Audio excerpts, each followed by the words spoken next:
പത്താം class മാത്സിൽ A plus ആണോ നിങ്ങളുടെ വിഷയം? പത്താം ക്ലാസ് മാത്സിൽ എ പ്ലസ് വാങ്ങാനുള്ള ഒരു കിഡ്ലൻ സ്ട്രാറ്റജിയാണ് നമ്മൾ ഡിസ്കസ് ചെയ്യാൻ പോകുന്നത്. സോ മക്കളെ, സോഷ്യൽ എക്സാം കഴിഞ്ഞു. ഇനി നമ്മുടെ മുന്നിലുള്ളത് മാത്സ് എക്സാം ആണ്.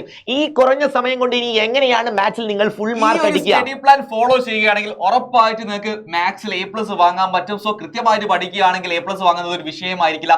നേരെ നമുക്ക് എന്താക്കാം, സ്റ്റഡി പ്ലാനിലേക്ക് കിടക്കാം. അപ്പൊ നമുക്കറിയാം 10ാം തീയതിയാണ് നമ്മുടെ സോഷ്യൽ സയൻസിന്റെ എക്സാം വരുന്നത്. അതിനുശേഷം എന്താ പ്ലാൻ സാറേ? 10ാം തീയതി വൈകിട്ട് 11ാം തീയതി ദിവസം ഈ 2 ദിവസം നിങ്ങൾ സയൻസ് സബ്ജക്ട് പഠിക്കാൻ വേണ്ടി മാറ്റി വെക്കുക. അത് സയൻസിന് അവർക്ക് ഒരുപാട് മാത്സിന്റെ അത്രയും സമയമല്ല പഠിക്കാൻ. അതുകൊണ്ട് ആ 2 ദിവസം നിങ്ങൾക്ക് വേണ്ടി സയൻസിന് വേണ്ടി മാറ്റി തന്നിട്ട് അടിപൊളിയായിട്ട് ഫിസിക്സും കെമിസ്ട്രിയും അങ്ങോട്ട് പഠിച്ച് തീർത്തോളാം. ബയോളജി ഓൾറെഡി നിങ്ങൾ നേരത്തെ സെറ്റ് ആക്കി വെച്ചിട്ടുണ്ടാവും. ഇനി ഏതാണോ ചില വാക്കൾക്ക് പലതായിരിക്കും ടഫ് ഉണ്ടാവുക, അത് അതിനനുസരിച്ച് നിങ്ങൾ പ്ലാൻ ചെയ്യാം. മാത്സിന്റെ സ്റ്റഡി പ്ലാൻ സ്റ്റാർട്ട് ചെയ്യുന്നത് 12ാം തീയതി മോർണിംഗ്, അതായത് 10 മണിക്കാണ് ക്ലാസ് വരുന്നത്. ഫസ്റ്റ് ലൈവ് വരുന്നത്.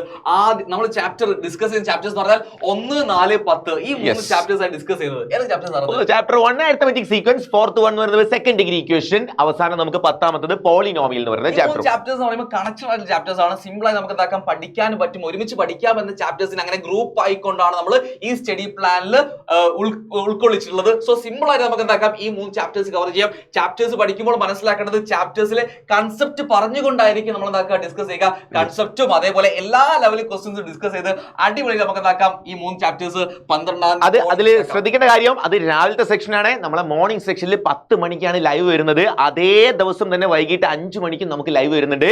അവിടെ നമ്മൾ എടുത്ത ചാപ്റ്റേഴ്സ് ഏതൊക്കെയാണ്? സർക്കിൾസും ടാൻജൻസും, അതായത് രണ്ടാമത്തെ 7ാമത്തെ വൃത്തങ്ങൾ, തൊടുവരകൾ. രണ്ടും കണക്ട് ആയിട്ട് സിമ്പിൾ ആയിട്ട് ഒരു ചാപ്റ്റർ ആയിട്ട് പഠിക്കാൻ ചാപ്റ്റേഴ്സുകളാണ് സർക്കിൾസും ടാൻജൻസും. സോ സിമ്പിൾ ആയി നമുക്ക് എന്താക്കാം, അന്ന് ഈവനിങ് ആ 2 ചാപ്റ്റേഴ്സും കവർ ചെയ്യാം മക്കളെ. സോ അന്ന് 2 ലൈവ് വരുന്നുണ്ട്.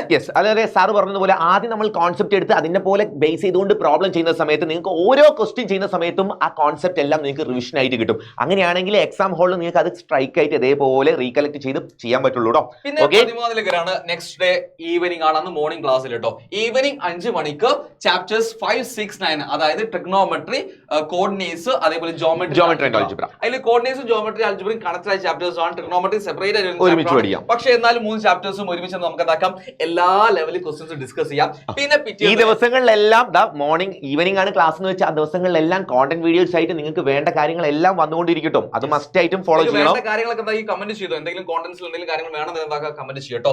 പിന്നെ 14ാം തീയതി പിറ്റേന്ന് ഈവനിംഗ് തന്നെയാണ് ക്ലാസ് വരുന്നത്. 5 മണിക്ക് ഈവനിംഗ് 5 മണിക്കാണ് ചാപ്റ്റേഴ്സ് 3, 8, 11. ഏതൊക്കെയാണ് ചാപ്റ്റേഴ്സ്? മാത്തമാറ്റിക്സ് ഓഫ് ചാൻസ്, സാധ്യതകളുടെ ഗണിതം. 8ാമത്തത് സോളിഡ്സ്, ഘനരൂപങ്ങൾ. 11 നമ്മുടെ സ്റ്റാറ്റി, ഏറ്റവും അവസാനത്തെ ചാപ്റ്റർ. 3 ചാപ്റ്റേഴ്സ് നമ്മൾ കവർ ചെയ്യും. സോ നമ്മൾ ചാപ്റ്റർ വൈസ് എല്ലാ ചാപ്റ്റേഴ്സും എന്ത് ചെയ്യും, ഒരു 14ാം തീയതി ആകുമ്പോഴത്തേക്ക് കവർ ചെയ്തിരിക്കും. പിന്നീടാണ് മക്കൾ പറയുന്ന ഒരു വലിയ വിഷയമുണ്ട്, സാർ നമ്മൾ എക്സാം ഹോളിൽ പോകുമ്പോൾ എക്സാം ഹോളിൽ എത്തിക്കഴിഞ്ഞാൽ ഞങ്ങൾക്ക് റീകളക്ട് ചെയ്യാൻ പറ്റില്ല, ആൻസർ എഴുതാൻ പറ്റില്ല. പക്ഷെ എനിക്ക് അറിയാവുന്ന കാര്യം അതെന്താണെന്നറിയോ, നമ്മൾ പഠിക്കുന്നത് ഓരോ ചാപ്റ്റർ വൈസ് അല്ലേ. പരീക്ഷയ്ക്ക് അങ്ങനെയല്ല. ഫസ്റ്റ് ഉണ്ടാവുക 1ാമത്തെ ചാപ്റ്ററിലെ ക്വസ്റ്റ്യൻ, 2ാമത്തെ 11ാമത്തെ ചാപ്റ്ററിലെ ക്വസ്റ്റ്യൻ ആയിരിക്കും. അതായത് കൺസെപ്റ്റ് ഡിഫറെന്റ് ആയിട്ട് ഇങ്ങനെ നമ്മൾ റീകളക്ട് ചെയ്തുകൊണ്ടിരിക്കണം. അപ്പൊ നമ്മുടെ ബ്രെയിൻ എന്താക്കാൻ പറ്റില്ല, അത് ഓർമ്മയിലേക്ക് കൊണ്ടുവരാൻ പറ്റില്ല.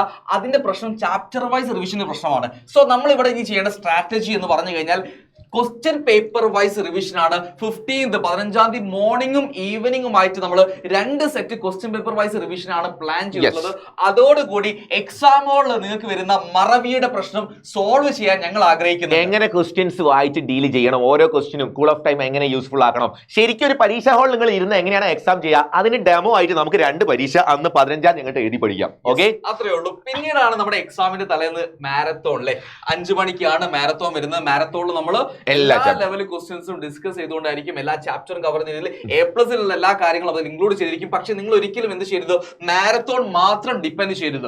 മാരത്തോൺ മാത്രം ഡിപ്പെൻഡ് ചെയ്താൽ ബാക്കി മുമ്പ് പറഞ്ഞ കാര്യങ്ങളൊക്കെ റീകളക്ഷൻ ഒക്കെ പ്രശ്നം വരുന്നതാണ്. ഈ ലെവലിൽ തന്നെ പഠിച്ചു വരികയാണെങ്കിൽ എന്തല്ല A+ അല്ല, നിങ്ങൾക്ക് ഫുൾ മാർക്കിലേക്ക് തന്നെ എത്താനുള്ള രീതിയിലായിരിക്കും നമ്മൾ ഈ സെക്ഷൻ എല്ലാം ഡീറ്റെയിൽ ആയിട്ടായിരിക്കും ചെയ്തു വരിക. അതുകൊണ്ട് സാർ പറഞ്ഞ പോലെ മാരത്തോൺ ക്ലാസ് മാത്രമാവരുത് കാണരുത്, ഇതെല്ലാം മനസ്സിലാക്കി പഠിച്ചിട്ടാണ് എക്സാമിന് പോകേണ്ടത്. സോ മാരത്തോൺ എന്ന് പറഞ്ഞാൽ ലാസ്റ്റ് മിനിറ്റ് പ്രിപ്പറേഷൻ ആണെന്ന് അറിഞ്ഞിരിക്കുക.